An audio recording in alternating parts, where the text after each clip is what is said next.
শিক্ষার লক্ষ্য ব্যক্তিগত বিকাশ। শিক্ষার লক্ষ্য ব্যক্তিগত বিকাশ আলোচনা করো। এখানে বলছে বিভিন্ন যুগে শিক্ষার লক্ষ্য যদি বিশ্লেষণ করা হয় তাহলে দেখা যাবে যে লক্ষ্য নির্ধারণের ক্ষেত্রে শিক্ষাবিদগণ কখনো ব্যক্তিকে আবার কখনো সমাজকে প্রাধান্য দিয়েছে। তাহলে আমরা যদি শিক্ষার লক্ষ্যকে বিশ্লেষণ করি তাহলে দেখা যাবে যে শিক্ষাবিদগণ, চিন্তাবিদগণ, দার্শনিকগণ তারা কি করেছেন, বিভিন্ন সময় বিভিন্ন জায়গায় কখনো ব্যক্তিকে এবং কখনো সমাজকে প্রাধান্য দিয়েছে। তারপর বলছে ব্যক্তির উপর গুরুত্ব আরোপ করতে গিয়ে তারা বলেছেন শিক্ষার লক্ষ্য হলো ব্যক্তিগত বিকাশ সাধন। তাহলে ব্যক্তিগত বিকাশের উপরে গুরুত্ব আরোপ করতে গিয়ে তারা কি বলেছেন, যে শিক্ষার লক্ষ্য হলো ব্যক্তিগত বিকাশ সাধন। আবার এই লক্ষ্যকে তারপর কি বলছে না, এই লক্ষ্যকে বলা হয় শিক্ষার ব্যক্তিতান্ত্রিক লক্ষ্য। এই যে ব্যক্তির উপরে জোর দেওয়া হচ্ছে বা শিক্ষার লক্ষ্য হলো ব্যক্তিগত বিকাশ, ব্যক্তিকে কেন্দ্র করেই শিক্ষার লক্ষ্য পরিচালিত হবে বা শিক্ষার উদ্দেশ্য হলো ব্যক্তিগত বিকাশ, ব্যক্তির বিকাশ। তো এই যে লক্ষ্য, এই লক্ষ্যকে তারা বলছেন যে শিক্ষার ব্যক্তিতান্ত্রিক লক্ষ্য। তারপর বলছে ব্যক্তিতান্ত্রিক লক্ষ্যের সমর্থক হলেন ইরাসমাস, লক, কান্ট, রুশো, নান প্রমুখ। তাহলে ব্যক্তিতান্ত্রিক লক্ষ্যের সমর্থক কারা? ইরাসমাস, লক, কান্ট, রুশো, নান প্রমুখ। তো এখানে এই লাইনগুলো হচ্ছে সবুজ কালার দিয়ে হাইলাইট করা আছে, কারণ এই লাইনগুলো থেকে অনেক সময় প্রশ্ন আসে যে ব্যক্তিতান্ত্রিক লক্ষ্যের কয়েকজন সমর্থকের নাম বলো। তো সেই জন্য আমি এই লাইনগুলো হচ্ছে হাইলাইট করে দিয়েছি। তারপর বলছে পরবর্তীকালে পাশ্চাত্য শিক্ষাবিদদের মধ্যে এর আগে এই যে ইরাসমাস, লক, কান্ট, রুশো এরাও হলেন পাশ্চাত্য শিক্ষাবিদ, তবে পরবর্তীকালে আরও বিভিন্ন পাশ্চাত্য শিক্ষাবিদ এই সমাজতান্ত্রিক লক্ষ্যকে স্বীকার করেছেন। তারা কারা? ফ্রয়েবেল, পেস্তালস্কি, মন্টেসরি প্রমুখ শিক্ষাবিদগণ শিক্ষার ব্যক্তিতান্ত্রিক মতবাদকে স্বীকার করেন। মানে শিক্ষার ক্ষেত্রে ব্যক্তিকে প্রাধান্য দিয়েছেন বা ব্যক্তিগত লক্ষ্যকে, ব্যক্তির বিকাশের যে লক্ষ্য, ব্যক্তির বিকাশ ঘটাতে হবে, এই লক্ষ্যকে প্রাধান্য দিয়েছেন কারা? ইরাসমাস, লক, কান্ট, নান, রুশো এবং পরবর্তীকালে পেস্তালস্কি, মন্টেসরি, ফ্রয়েবেল এরা সবাই ব্যক্তিতান্ত্রিক লক্ষ্যের সমর্থক। ভারতীয় শিক্ষাবিদদের মধ্যে রবীন্দ্রনাথ, বিবেকানন্দ, গান্ধীজি প্রমুখ শিক্ষাবিদগণ কি না ব্যক্তিতান্ত্রিক মতবাদের সমর্থন করেছেন। এবার বলছে এই লক্ষ্যের সমর্থনে চিন্তাবিদগণ নানা ধরনের যুক্তির অবতারণা করেছেন। এই লক্ষ্যের সমর্থনে এবারে যে যে যুক্তিগুলো তারা দেখিয়েছেন সেগুলো হলো নিম্নরূপ। প্রথমে কি? ব্যক্তি স্বাতন্ত্র্য। তো এখানে বলছে প্রত্যেক ব্যক্তি অপর ব্যক্তি থেকে আলাদা, তাদের আগ্রহ, প্রবণতা, চিন্তা, চাহিদা, বুদ্ধি সবই হচ্ছে আলাদা। প্রত্যেক ব্যক্তির থেকে আলাদা হওয়াকে আমরা ব্যক্তি স্বাতন্ত্র্যতা বলি। তো তাহলে ব্যক্তি স্বাতন্ত্র্যতা কি? এই যে প্রত্যেক ব্যক্তি, আমরা প্রত্যেকেই প্রত্যেকের থেকে আলাদা, এই যে প্রত্যেকের থেকে আলাদা এই যে বৈশিষ্ট্য, এটাকে আমরা বলছি ব্যক্তি স্বাতন্ত্র্যতা। মানে প্রত্যেক ব্যক্তি স্বতন্ত্র বৈশিষ্ট্য নিয়ে জন্মগ্রহণ করেছে, তাই প্রত্যেক ব্যক্তি ব্যক্তির থেকে আলাদা এবং এটাকে আমরা বলি ব্যক্তি স্বাতন্ত্র্যতা। এবার বলছে এই মতবাদে বিশ্বাসীদের মতে যেহেতু প্রত্যেক ব্যক্তি আলাদা, তাই একই সমাজে একই সাথে তাদের বিকাশ সাধন সম্ভব নয়। প্রত্যেক ব্যক্তি আলাদাভাবে বিকশিত করলেই তারা তাদের বুদ্ধিবৃত্তি দ্বারা সমাজকে বিকশিত করবে। তাই শিক্ষার লক্ষ্য হওয়া উচিত ব্যক্তিগত বিকাশ। না, তাহলে এই সমস্ত যে চিন্তাবিদ যারা ব্যক্তিতান্ত্রিক লক্ষ্যের সমর্থক, তারা কি বলছে? যেহেতু প্রত্যেক ব্যক্তির থেকে আলাদা, সেহেতু একই সমাজে একই সাথে শিক্ষা দেওয়া উচিত হবে না বা শিক্ষা দেওয়া ঠিক হবে না। সেই জন্য প্রত্যেক ব্যক্তিকে যদি আমরা আলাদা আলাদাভাবে শিক্ষা দিই তাহলে, বা ব্যক্তির বিকাশের দিকে যদি খেয়াল করি, লক্ষ্য দিই বা গুরুত্ব দিই, তাহলে দেখা যাবে যে সেই ব্যক্তি, যেহেতু ব্যক্তি সমাজ গঠন করছে, তো সেই ব্যক্তি তার বুদ্ধিবৃত্তি, চিন্তা ভাবনা দিয়ে সমাজকে বিকশিত করবে। আলাদা করে আর সমাজকে বিকশিত করতে হবে না, ব্যক্তির বিকাশ ঘটালেই সমাজের বিকাশ ঘটবে। সেই জন্য ব্যক্তির বিকাশের দিকে বেশি গুরুত্ব দেওয়া প্রয়োজন। পরের পয়েন্ট বলছে ব্যক্তি সত্তার বিকাশ। এই সমস্ত চিন্তাবিদদের মতে বিবর্তনের ধারার মধ্যে দিয়ে মানুষের ব্যক্তিসত্তার বিকাশ ঘটে, আর এই ধরনের বিকাশের উপরে ব্যক্তির অস্তিত্ব নির্ভর করে। তাই শিক্ষার লক্ষ্য হওয়া উচিত ব্যক্তিগত বিকাশ। কি না, তারা বলছেন যে ব্যক্তিসত্তার বিকাশ ঘটে বিবর্তনের ধারার মধ্যে দিয়ে, বিবর্তনের ফলে মানুষের ব্যক্তিসত্তার বিকাশ ঘটে থাকে, আর এই বিকাশের উপরে তার অস্তিত্ব নির্ভর করে। সেই জন্য তার উপরে তার যাতে বিকাশ হয়, অর্থাৎ ব্যক্তির যাতে বিকাশ হয়, কারণ ব্যক্তির অস্তিত্ব নির্ভরের উপরে অনেক কিছু নির্ভর করছে, ব্যক্তির অস্তিত্ব নির্ভর করছে এখানে। তো সেই জন্য ব্যক্তির বিকাশের উপরে গুরুত্ব দেওয়া উচিত। ব্যক্তির বিকাশের উপরে যদি আমরা গুরুত্ব দিই, তাহলে তার অস্তিত্ব টিকিয়ে রাখার জন্য যতটা তার বিকাশের প্রয়োজন সেদিকে অনেক বেশি লক্ষ্য রাখা যাবে, বা ব্যক্তির বিকাশের উপরে গুরুত্ব দিলে তাহলে তার অস্তিত্ব সে খুব সহজে টিকিয়ে রাখতে পারবে, সেদিকেও আমাদের গুরুত্ব দেওয়া হয়ে যাবে, বা সেই দিকে আমরা তাকে বিকশিত করতে পারবো। তো সেই জন্য এই সমস্ত চিন্তাবিদ যারা ব্যক্তিতান্ত্রিক লক্ষ্যের সমর্থক, তারা বলছেন যে এই যে বিবর্তনের ধারার উপরে নির্ভর করে ব্যক্তির বিকাশ ঘটে, এবং সেই জন্য এই বিকাশের উপরে ব্যক্তির অস্তিত্ব টিকে থাকে, সেই জন্য তারা ব্যক্তির বিকাশকে বেশি গুরুত্ব দিতে বলছেন। পরের পয়েন্ট কি বলছে,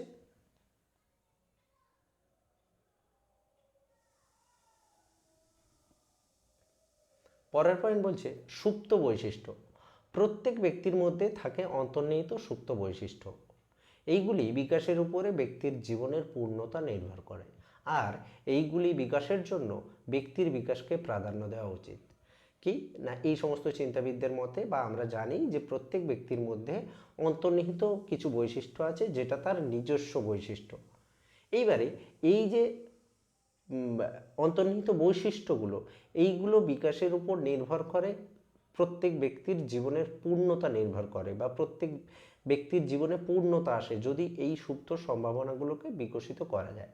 তো সেই জন্য এইগুলোর বিকশিত করতে গেলে, এই যে ব্যক্তির মধ্যে যে সুপ্ত গুণগুলো আছে সেটা বিকশিত করতে গেলে আমাদেরকে কি করতে হবে না, ব্যক্তির বিকাশের উপরে গুরুত্ব দিতে হবে। তাই তারা ব্যক্তির বিকাশের দিকে বেশি লক্ষ্য রেখেছে। তারপর পরের পয়েন্ট বলছে স্বতঃস্ফূর্ত স্বাধীনতা। সামাজিক চুক্তি মতবাদের সমর্থক রুশো শিক্ষাক্ষেত্রে সামাজিক নিয়ন্ত্রণের বিরোধিতা করেছে। তার মতে শিশুর সহজাত বিকাশের জন্য স্বাধীনতার প্রয়োজন। এই স্বাধীনতা তখনই সম্ভব যদি ব্যক্তির নিজস্বতা বিকাশকে গুরুত্ব দেওয়া হয়। এখানে হবে আছে, কিন্তু কথাটা হবে হয়। তো স্বতঃস্ফূর্ত স্বাধীনতার ক্ষেত্রে কি বলছে না, রুশো কি বলেছে, এই যে সামাজিক চুক্তি অর্থাৎ এই সামাজিক চুক্তির মতবাদের সমর্থক রুশো তিনি কি বলছেন, যে প্রত্যেক ব্যক্তি বা প্রত্যেক শিশুর স্বতঃস্ফূর্ত স্বাধীনতা দানের প্রয়োজন। স্বতঃস্ফূর্ত স্বাধীনতা যদি প্রত্যেকটা শিশুকে আমরা দিতে পারি, তাহলে সে তার মতো করে বড় হবে এবং সে তার মতো করে তার নিজস্বতা প্রকাশ করতে পারবে। এই যে বর্তমানে শিশুকেন্দ্রিক চিন্তাভাবনা, যেখানে শিশুকে অনেক বেশি স্বাধীনতা দেওয়া হয়েছে, এই শিশুকেন্দ্রিক চিন্তাভাবনা জনক হলেন এই রুশো। তো সেই রুশোর মতে রুশো কি বলছে না, প্রত্যেক শিশুকে স্বতঃস্ফূর্তভাবে বিকশিত হওয়ার সুযোগ করে দিতে হবে, এবং এর জন্য প্রয়োজন স্বাধীনতা। তো সেই স্বাধীনতা তখনই সম্ভব হবে যদি আমরা ব্যক্তির বিকাশকে গুরুত্ব দিতে পারি। পরের পয়েন্ট কি বলছে, সুষম বিকাশ। আধুনিক শিক্ষার অন্যতম লক্ষ্য হলো ব্যক্তির পরিপূর্ণ বিকাশ। এর উপর নির্ভর করে ব্যক্তির সামাজিক অবস্থান, আর এই পরিপূর্ণ বিকাশ সম্ভব হবে ব্যক্তিকে আলাদা আলাদাভাবে শিক্ষা দিলে।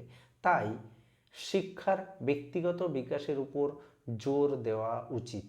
জোর হয়ে গেছে, কথাটা হবে জোর দেওয়া উচিত। কি না, আধুনিক শিক্ষার লক্ষ্য কি, ব্যক্তির সর্বাঙ্গীন বিকাশ সাধন, সুষম বিকাশ সাধন। তো কোনো ব্যক্তির যদি সর্বাঙ্গীন বিকাশ সাধন আমরা করতে চাই, তাহলে সেই ব্যক্তির বিকাশের উপরে গুরুত্ব দিতে হবে।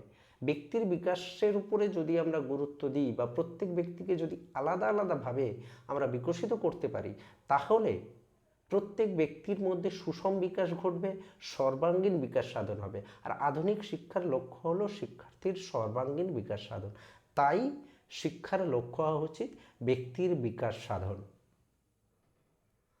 পরের পয়েন্ট কি বলছে? সমাজ কল্যাণ। ব্যক্তি নিয়েই সমাজ। ব্যক্তির সুখ দুঃখের বাইরে সমাজের কোনো পৃথক অস্তিত্ব থাকতে পারে না। সমাজকে সুন্দর করতে গেলে ব্যক্তির সুখের ব্যবস্থা করতে হবে। এই তাই শিক্ষার কাজ হবে ব্যক্তির মঙ্গলের উপরে নজর দেওয়া। কি না, সমাজে যে কল্যাণ সেটা নির্ভর করে ব্যক্তির উপর। কারণ ব্যক্তি সমাজ গঠন করে এবং ব্যক্তিকে নিয়েই হচ্ছে সমাজ গঠিত হয়। ব্যক্তি নিজেই হচ্ছে সমাজকে তৈরি করে। সমাজের একক হচ্ছেন ব্যক্তি। তো সেই ব্যক্তির সুখ দুঃখকে, সেই ব্যক্তির ডেভেলপ করতে চাইলে ব্যক্তির সুখ দুঃখের কথা ভাবতে হবে। তো এখানে বলছে যে ব্যক্তির সুখ দুঃখের বাইরে আলাদা কোনো পৃথক কোনো বিষয় নেই এবং ব্যক্তির সুখ দুঃখের উপর নজর দেওয়ার জন্য ব্যক্তির বিকাশকে গুরুত্ব দিতে হবে। ব্যক্তির বিকাশকে যদি আমরা গুরুত্ব দিতে পারি, তাহলে কিন্তু ব্যক্তির সুখ দুঃখ নিয়ে আমরা চিন্তা করতে পারবো, ব্যক্তির সুখের জন্য আমরা সব কিছু করতে পারবো। আর ব্যক্তি যদি সুখ স্বাচ্ছন্দ্য বোধ করে, তাহলে কিন্তু সমাজকে সে তার মতো করে গড়ে তুলতে পারবে এবং তাতে সমাজের কল্যাণ সাধন হবে। এটি হলো ব্যক্তিতান্ত্রিক মতবাদের যারা বিশ্বাসী তাদের বক্তব্য। পরের পয়েন্ট কি বলছে? সামাজিক চুক্তি। সমাজ বিবর্তনের ধারায় মানুষ তার নিজের সুবিধার জন্য সামাজিক চুক্তিতে আবদ্ধ হয়ে সমাজ গঠন করেছে। যেহেতু মানুষের প্রয়োজনে সমাজের সৃষ্টি, তাই মানুষের নিজের বিকাশের গুরুত্ব দেওয়া প্রয়োজন। সামাজিক চুক্তিতে কি বলছে? যে মানুষ তারা নিজের প্রয়োজনে জোটবদ্ধ হয়ে সমাজ গঠন করেছে। আর মানুষ যেহেতু তার নিজের প্রয়োজনে সমাজকে গঠন করেছে, তাই মানুষের অর্থাৎ ব্যক্তির বিকাশকে আগে গুরুত্ব দেওয়া প্রয়োজন, সামাজিক বিকাশ পরে গুরুত্ব দিতে হবে।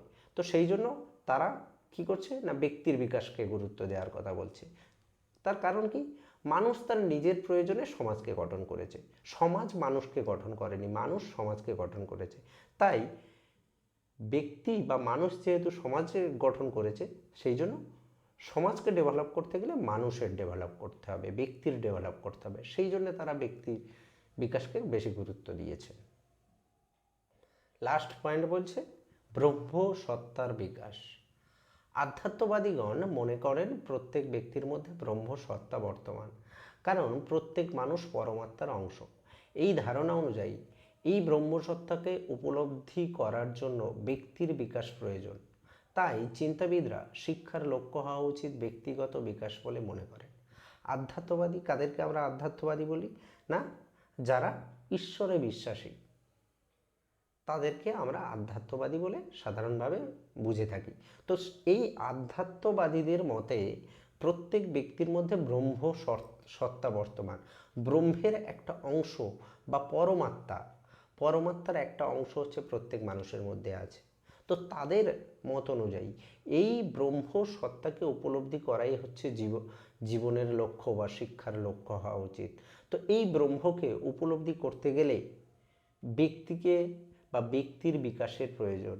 ব্যক্তির বিকাশ যদি আমরা করতে পারি, তাহলে ব্যক্তির ওভারঅল ডেভেলপমেন্ট, ব্যক্তির সর্বাঙ্গীন বিকাশ সাধন যদি আমরা করতে পারি, তাহলে ব্যক্তি তার যে এই ব্রহ্ম সত্তা, সে যে পরমাত্মার অংশ, সেটাকে সে অনুভব করতে পারবে।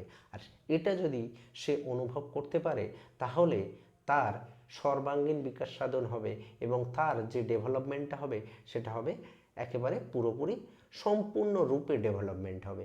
তো সেই জন্য ব্যক্তির বিকাশ করা প্রয়োজন। ব্যক্তির বিকাশ ঘটালে তাহলে সে কি করবে না, এই যে পরম সত্তা বা পরমাত্মা বা ব্রহ্ম সত্তা তার মধ্যে রয়েছে, সেটা সে অনুভব করতে পারবে। এটা হচ্ছে কি না, এই ব্যক্তিগত বিকাশে যারা চিন্তাবিদ, ব্যক্তিগত বিকাশের লক্ষ্যে যারা সমর্থন করেছে, তারা এই কথা তারা মনে করে। এবারে শেষে কি বলছে? উপরিউক্ত আলোচনা থেকে দেখা যাচ্ছে যে বিভিন্ন দার্শনিক চিন্তাবিদ ও শিক্ষাবিদগণ তাদের নিজস্ব দৃষ্টিভঙ্গি থেকে ব্যক্তি জীবনের বিকাশকে প্রতিষ্ঠিত করতে চেয়েছে। কি না, এই চিন্তাবিদরা তাদের এই যে দৃষ্টিভঙ্গিগুলো, তাদের চিন্তাভাবনা দিয়ে এই ব্যক্তিগত বিকাশকে দাঁড় করাতে বা প্রতিষ্ঠিত করতে চেয়েছে।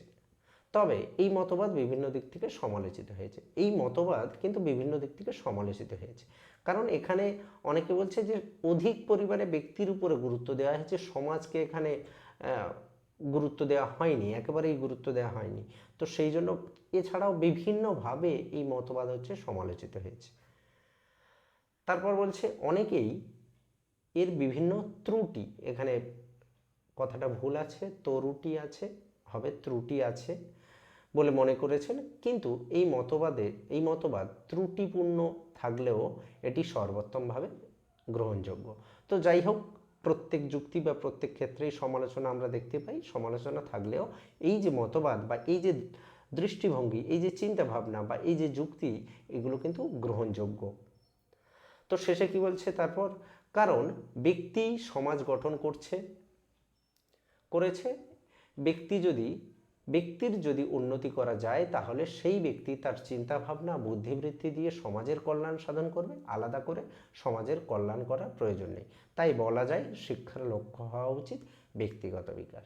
কি না, শেষে এটাই বলা যায় যে যতই সমালোচিত হোক, এটাই বলা যায় যে ব্যক্তি যেহেতু তার নিজের প্রয়োজনে সমাজের সৃষ্টি করেছে এবং ব্যক্তির যেহেতু তার চিন্তাভাবনা দিয়ে সমাজকে উন্নতি করতে পারে, বা ব্যক্তি তার চিন্তাভাবনা, তার বুদ্ধিবৃত্তি, তার কাজে কর্মের মাধ্যমে সমাজের উন্নতি সাধন করবে, সমাজকে আলাদা করে ডেভেলপ করার কোনো প্রয়োজন নেই। তাই ব্যক্তির বিকাশের উপরে গুরুত্ব দেওয়া প্রয়োজন। তাই এই লক্ষ্য গ্রহণযোগ্য বা এই লক্ষ্য ঠিকঠাক বলে আমরা বলতে পারি। তো অবশেষে আমরা বলতে পারি যে শিক্ষার লক্ষ্য হওয়া উচিত ব্যক্তিগত বিকাশ।